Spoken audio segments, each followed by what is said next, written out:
اور یہ دنیا کی زندگی سوائے دھوکے کا کچھ متاع الحیات دنیا جو ہے یہ در حقیقت دھوکہ ہے. کس معنی میں دھوکہ ہے؟ اگر یہ آپ کو آخرت سے غافل کر دے تو یہ دھوکہ ہے، دھوکہ ہے، دھوکہ ہے، دھوکہ ہے. اس کو اقبال نے کہا ہے کہ کافر کی یہ پہچان کہ آفاق میں گم، یہ آفاق کے اندر اب دنیاوی زندگی کے چھوٹے چھوٹے معاملات میں گم ہے. سائنسدان جو ہے وہ کائنات کی یہ کیا ہے، یہ گلیکسیز کیا ہے، وہ ایک نیا ستارہ دریافت، وہ بھی آفاق میں گم ہے، گم ہے. اسے اس کے پیدا کرنے والے کا دھیان کبھی نہیں آتا. اس کی بڑی سے بڑی نشانیاں دیکھ رہے ہیں لیکن کبھی خیال نہیں آتا کہ اس کی عظمت کیا ہے جس نے یہ سب کچھ پیدا کیا. یہ ہے غرور، دھوکہ دینے والا. یہ دھوکے کی تکلیف ہے. اگر آخرت سے اور اللہ سے آپ محجوب ہو گئے، حجاب میں آ گئے، اوٹ میں آ گئے، تو یہ دنیا کی زندگی ہی دھوکہ ہے. یہی دجال ہے. دجل کہتے ہیں فریب کو. آپ نے پیتل کے اوپر سونے کا پانی چڑھا دیا، یہ دجل ہے. آپ لوگ آدمی کو کہہ رہے ہیں یہ سونے کا بنا ہوا لوٹا ہے، خرید لو سونے کے بھاؤ. یہ دجل ہے، فریب ہے. دجال ہے جو نبی نہیں ہے وہ دعویٰ کرتا ہے.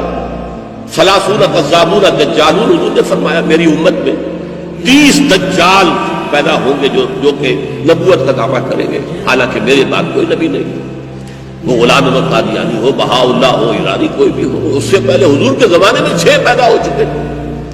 تو بہرحال 1400 برسوں میں وہ 30 کی تعداد شاید پوری ہو چکی ہو، یا ابھی کوئی ایک آدھ اور آنا ہو، اللہ جانے. تو یہ دجال ہے. تو یہ دجل کیا ہے؟ اصل زندگی آخرت کی تھی، دنیا کی زندگی نے اس پہ پردہ ڈال دیا اور آپ کو اپنے اندر ہی گم کر لیا. بس کھاؤ پیو عیش کرو کماؤ، بابر ویش کوش کے عالم دوبارہ نہیں. زیادہ سے زیادہ to possess more and more, to enjoy more and more. لذتیں حاصل کرو. تمہارے پاس دولت ہے، جو چاہو عیش کرو، لذتیں اٹھاؤ اور کوشش کرو، بھاگو دوڑو اور کماؤ اور تب فخر کرو لوگوں کے اوپر. بالکل جیسے ہی نئی برانڈ آیا کار کا، فوراً تمہارے دروازے پر آ جائے. تم سے پہلے کوئی سبقت نہ لے جائے کہ اس کے ہاں پہلے آ جائے، وغیرہ وغیرہ. یہ آپ گم ہو گئے، گم ہو گئے. یہ ایسا ہی ہے جیسے کہ اقبال نے عقاب اور چیونٹی کا جب مکالمہ کرایا تو کہا کہ تو رزق اپنا ڈھونڈتی ہے خاک راہ میں نحس پہر کو نہیں لاتا نگاہ میں. تو زمین کی مٹی کے اندر ہی سے کہیں سے کوئی دانہ ملا اسے دیکھ کے چل رہی ہے. میرا حال یہ ہے، اب میں جو ہے آسمانوں کو نہیں لاتا اپنی نگاہ کے اندر، میری اڑان دیکھ. اسی طرح ایک انسان وہ ہے کہ جو رہتا دنیا میں ہے لیکن دنیا سے بالا تر ہوتا ہے. بازار سے گزرا ہوں، خریدار نہیں ہوں.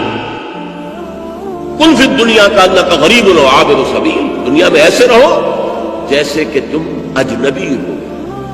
یہ دنیا تمہارے لیے اجنبی ہے، تم اس کے لیے اجنبی ہو گئے. کن فی الدنیا کا انک غریب و عابر سبیل. یا جیسے راستہ چلنے والا تھوڑی دیر کسی درخت کے نیچے سائے میں آرام لینے کے لیے بیٹھ گیا تو اس درخت کو اپنی منزل تو نہیں سمجھتا، اپنا گھر تو نہیں سمجھتا. تھوڑی دیر کے بعد وہ چھوڑے گا اس درخت کو، اس کے سائے کو، اور آگے لے گا، اپنا راستہ پکڑے گا. دنیا کو اس سے زیادہ اگر اہمیت تم نے دے دی تو اس کا مطلب یہ کہ تم گم ہو.